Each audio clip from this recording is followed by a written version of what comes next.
있습니다. 네. 자, 다음으로 이제 어제든 또 따끈따끈한 굉장히 중요한 소식이죠. 자, 코레일이 또 드디어 채용 인원의 이제 발표가 났습니다. 또 채용 공고가 떴습니다. 그래서 채용형 인턴 모집 공고인데요. 코레일 같은 경우에는 대표적으로 이 신입 채용을 채용형 인턴 공고로 내면서 이 신입으로 이제 탈락한 신입 채용 공고에서 떨어진 사람들의 일부를 체험형 인턴으로도 채용을 하고 있습니다. 그래서 이런 부분들 좀 참고해 보시면 좋을 것 같고요. 이제 현재는 817명 채용으로 이렇게 올라왔습니다. 그래서 모집 공고가 떠서 3월 20일까지 이제 채용 공고를 받고 있기 때문에 채용 공고가 띄어져 있는 상황이기 때문에 여러분들 꼭 참고하셔서 지원하시면 좋을 것 같습니다. 특히나 코레일 같은 경우에는 공기업에 지원하시는 분들 같은 경우에는 가장 좀 편하게 좀 진입장벽이 낮게 지원해 볼 수 있는 영역이기 때문에 관심 있으신 분들은 꼭 한 번쯤 지원을 해보셔서 공기업 취업 준비는 이런 식으로 해야 되는구나, 이런 과정으로 진행이 되는구나라는 부분들을 좀 직관적으로 좀 이해를 해보시면 좋을 것 같습니다. 그래서 코레일 지원은 꼭 공기업 준비하시는 분들이라면 한 번씩 지원을 해보시면 좋겠다라는 부분들이 있거든요. 그래서 꼭 한번 지원해보시면 좋을 것 같습니다.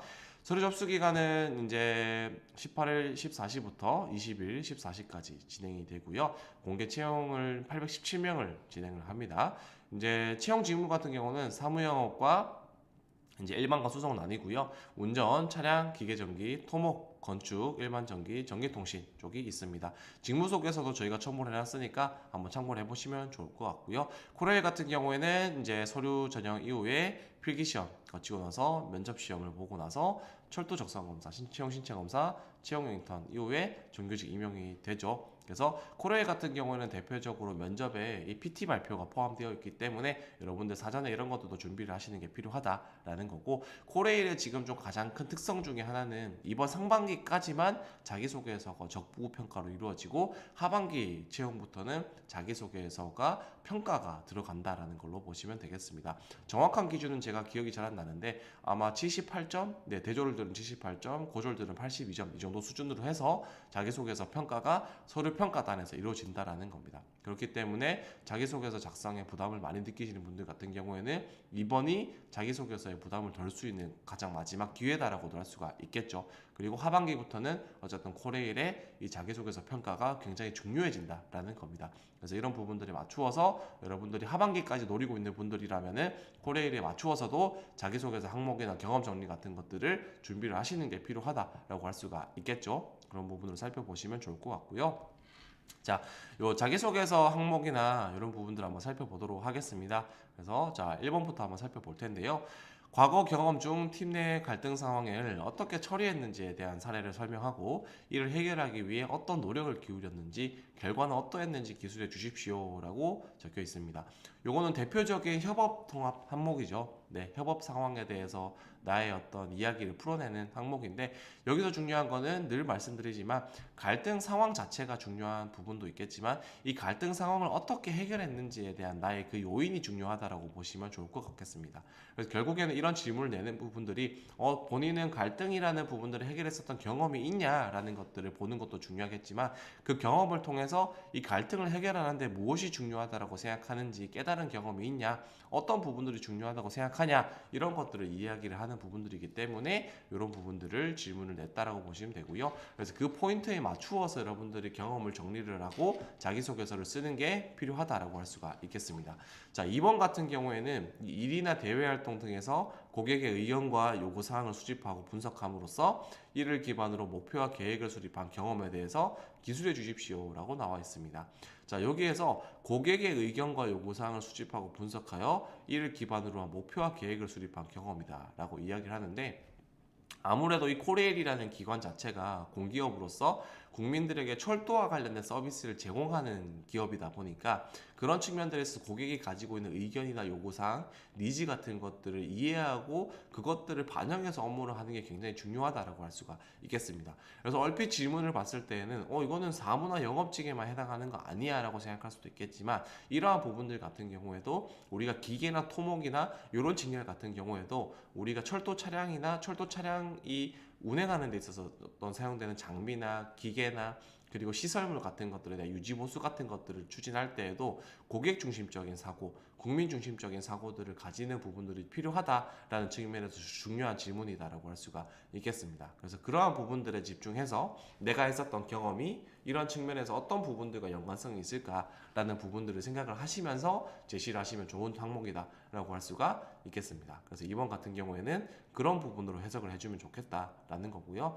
다음으로는 3번입니다. 3번 같은 경우에는 한국철도공사에서 글로벌 경쟁력을 높이기 위해 실시하고 있는 사업에 대해 이야기하고 자신이 수행할 수 있는 역할과 업무가 있다면 이에 대해 어떻게 기여할 수 있는지 기술해 주십시오입니다. 자, 이 3번 같은 경우에는 가장 먼저 한국철도공사 코레일이 하고 있는 사업적인 측면들이 어떤 게 있냐라는 부분들을 이해를 하셔야 됩니다. 기본적으로 국내에서 어떤 사업을 하고 있고 이런 국내에서의 사업에 있어서 한국철도공사가 가지고 있는 기술적인 측면들과 사업적인 측면들을 어떻게 해외로 좀 발전시켜 나가고 있냐라는 부분들이 중요하다라고 할 수가 있겠죠. 그래서 특히나 이 한국철도공사의 사업 같은 경우에는 인프라를 구축하는 사업이기 때문에 그러한 측면에서 해외에서 철도 인프라를 구축하는 그 부분들과 연관되는 부분들이 있겠다라고 할 수가 있겠죠. 그래서 특히 여러분들이 코레일 홈페이지에 들어가셔서 그 지속 가능 경영 보고서라는 것들을 또 보셔야 됩니다.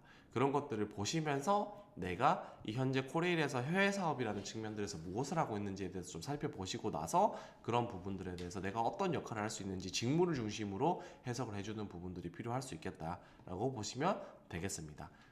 그래서 그렇게 한번 보시면 될 것 같고요. 다음으로 4번입니다. 지원 분야나 본인의 관심사에 에서의 성취나 경험 중 특별히 뿌듯하게 생각하는 사례를 이야기하고 이러한 성취가 한국철도공사 입사 후 어떤 역할을 할 수 있는지 기술해 주십시오인데 요거 같은 경우에는 앞에 나오는 텍스트를 살펴봤을 때는 약간 도전 경험이라는 부분으로도 생각할 수 있을 것 같습니다. 근데 이거는 이제 단순하게 도전 경험이다라는 부분들을 넘어서 내가 한국철도공사 입사 후 기여할 수 있는 부분들을 이해하기 때문에 역량의 강점과도 조금 직결되는 부분이다라고 할 수가 있겠는데요. 그렇기 때문에 여러분들이 도전 경험이 있다면 또 제시를 해주되 그 도전 경험 중에서도 내가 직무적인 측면에서의 역량을 쌓을 수 있는 핵심적인 강점을 제시해 줄 수 있는 경험이면 훨씬 좋겠다라고 이야기를 할 수가 있겠습니다. 그래서 여러분들이 지원하는 사무 영업이든 아니면은 뭐 기계직이든 토목직이든 뭐 무선제어든 어떤 부분이든 거기에 맞추어서 여러분들이 직무적인 역량들을 발휘할 수 있는 그런 관련된 경험들을 제시해 주면 좋겠다라는 부분으로 보시면 좋을 것 같습니다.